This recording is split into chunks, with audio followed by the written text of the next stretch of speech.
কৃষ্ণ ভক্ত কারা? যারা গলায় তুলসীর মালা পরেছে, কপালে তিলক সেবা করেছে, নাকি যারা ভগবান শ্রীকৃষ্ণের চরণে ফুল অর্পণ করে? কিন্তু সত্যিই কি ভক্তি এতটাই সস্তা বা সহজ?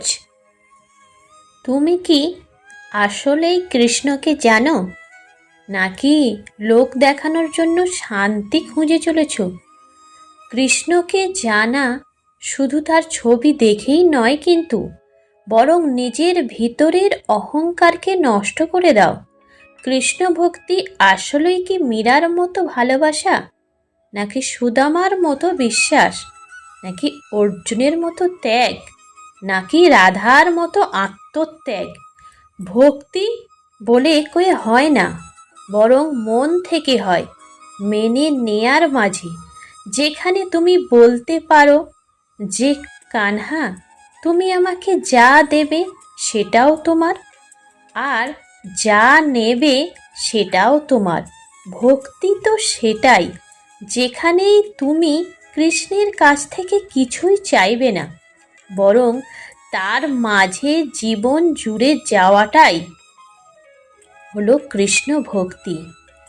কৃষ্ণ ভক্তি সেটা নয় যেটা তুমি বাইরে সবাইকে দেখাও, বরং সেটাই তুমি নিজের থেকে যেটা লুকাও, কিন্তু তবুও কৃষ্ণের মাঝে নিজেকে মেলে ধরো। সেই চোখের জল যেটা দুনিয়া কখনো দেখে না, কিন্তু ভগবান কৃষ্ণ তোমার সেই দুঃখ সুখ দুঃখগুলোকে ভাগ করে নেয়। সেটাই তো তোমার জীবনের আসল কৃষ্ণ ভক্তি। যদি তুমি সত্যি কৃষ্ণ ভক্ত হয়ে থাকো, প্রশ্ন করো নিজেকে, আমি কি শুধু মুখে বলাই ভক্ত, নাকি অন্তরের মাঝে বেঁচে আছি?